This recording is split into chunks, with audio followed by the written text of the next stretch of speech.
This is Neural Newscast, bringing you stories from history, technology, and beyond. Welcome to Neural Newscast Deep Dive. I'm Jessica, your travel reporter, and with me is Sophia, your lifestyle correspondent. Today, we're exploring some fascinating topics. Let's dive in. On this day in 1777, British troops marched into Philadelphia, occupying the Continental capital, a pivotal moment in the American Revolutionary War that shifted control of the city. That image sticks with me. The occupying force moving into the capital.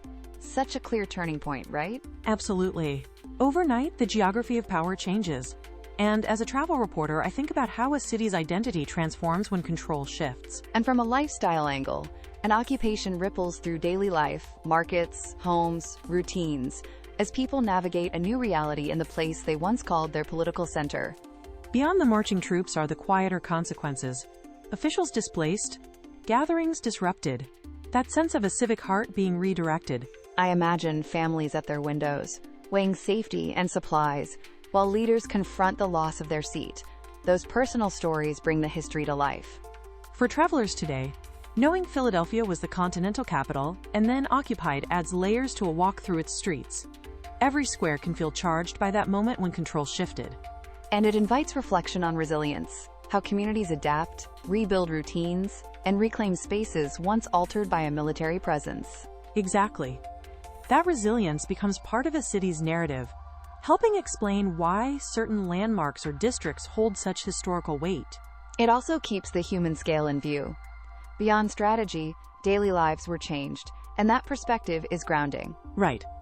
That blend of strategic consequence and personal impact makes the 1777 occupation of Philadelphia feel both monumental and intimately human. Framed that way, it stops being an abstract milestone and becomes a moment that reshaped a city and the people in it.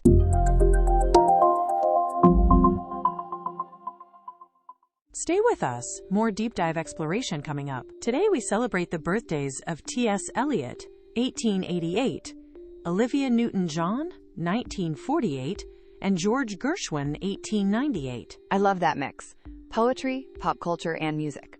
Which one are you leaning into for a deeper look? Let's focus on T.S. Eliot.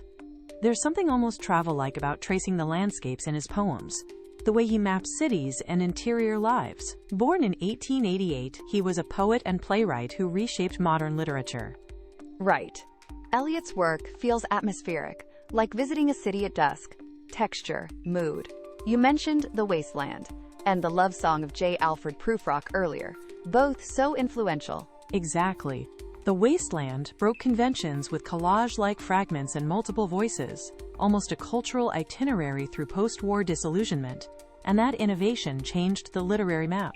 And Prufrock offers intimate, human detail, anxieties and small moments that still feel modern, like someone narrating an internal travelogue. He also wrote plays, which people sometimes overlook. That dramatic sense, the way dialogue and persona shift, adds theatricality to his poetry. He wasn't just observing, he staged experience. That performative quality makes his lines linger. You can almost hear actors giving voice to those interior monologues, a crossover that feels very contemporary. Little known bit. His formal experiments wove myth and literary illusion into layered work, an almost archaeological dig through culture, piecing fragments into meaning.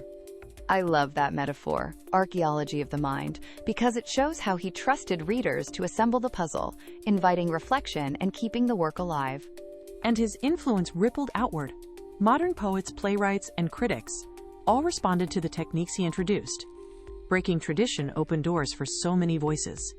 Which explains why readers and writers still return to him for that mix of formal courage and emotional honesty, right?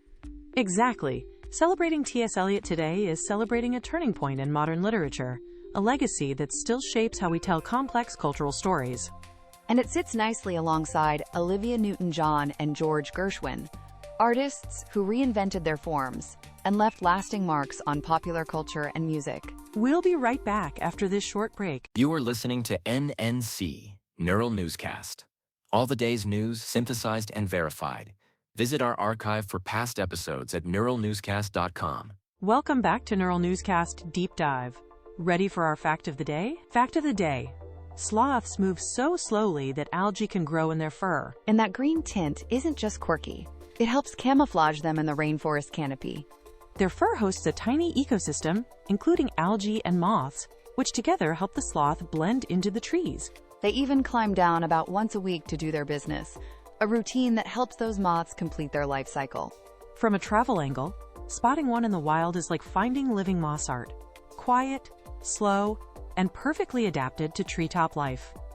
So yes, they move slowly enough for algae, but that stillness doubles as a survival strategy. That's all for this Neural Newscast deep dive.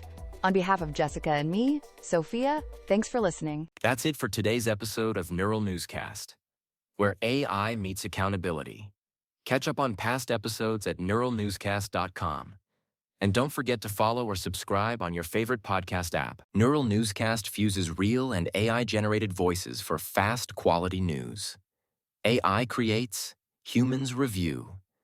We aim for accuracy, but errors can happen. Verify key details. Learn more at newscast.com.